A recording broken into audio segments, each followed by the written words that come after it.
fadlan walaalkay Soomaaliyeed subscribe taawo gambaleelka furo soo muuqaalka xiga kugu soo dhaca haddii aad xiisaynayso arrimaha jacaylka.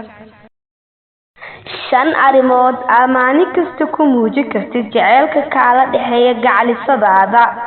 Jacayl kasta wuxuu bilowdaa si xoog leh oo xiiso leh, balse dib ayuu ka daciifaa.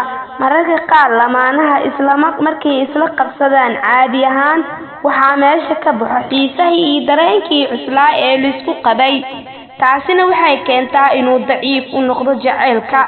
Haddaba jacaylka maalin kasta sidee ku xoojin kartaa?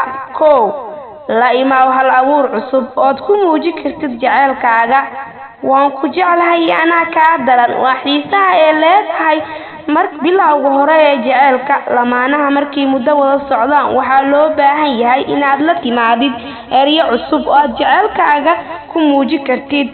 haddaba jacaylku wuxuu leeyahay luuqadda inaad baratid aad gacalisadaada kula hadli lahayd. waa inaad u keentaa hadiyado, erayo macmacaan. waa inaad mar walba erayo cusub aad la imaadaa. 2. Amaanta badi amaanta badan waxay gacalisadaada had iyo jeer dareemaysaa inaad u haysid jacayl xoog badan. haddaba badi amaanta badan gacalisadaada haddii uu yahay xiriirkiina mid bilaaw ah ama mid hore u soo socday. mar walba ha ka hilmaamin inaad ammaantid. dumarka aad ayay u jecel yihiin erayada macmacaan. haddaba waxaa wiiloo lisku dhaafay hab soo jiidashada erayada macmacaan. haddaba waa inaad badbadashaa mar walba aad la timaadaa erayo macmacaan oo aad soo jiidanayo gacalisadaada. haddaba ka taxadir erayada aad dhehaysid. mar walba hal erayuuna ahaan iska soo noqnoqonayo oo badbadal oo mar walba ku ammaan waxyaalaha ay dumarka dheer tahay ee iyada kuu qabato. 3. U muuji inay agtaada qiimo ka leedahay. qiimaha agtaada ay ka leedahayna qof kale aysan ka lahaynin oo dumar ah. ha hilmaamin inaad gacalisadaada haddii ma aad iska ag dhowdihiin inaad mar walba aad u tagtid aad la joogtid.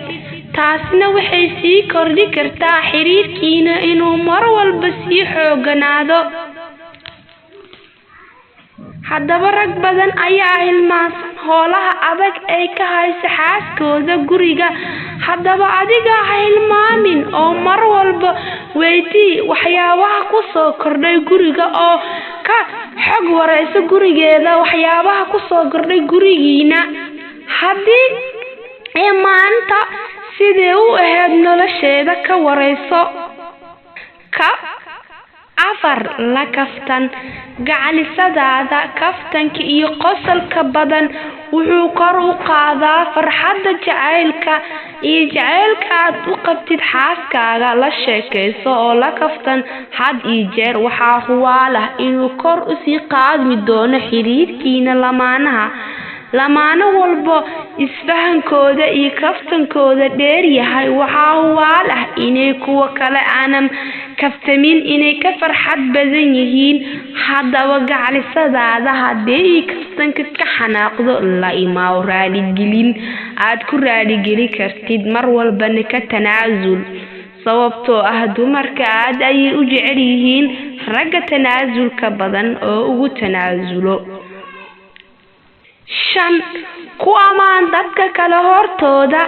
gacalisadaada ku ammaan dadka kale hortooda, khaasatan asxaabta qoyskiina. iyada oo kula joogto kor waxay u qaadi doontaa kalsoonida ay kuu qabto. haddaba xasuuso in aad jacaylkaaga dadkoo dhan ay jecel yihiin in la ammaano dadka hortooda.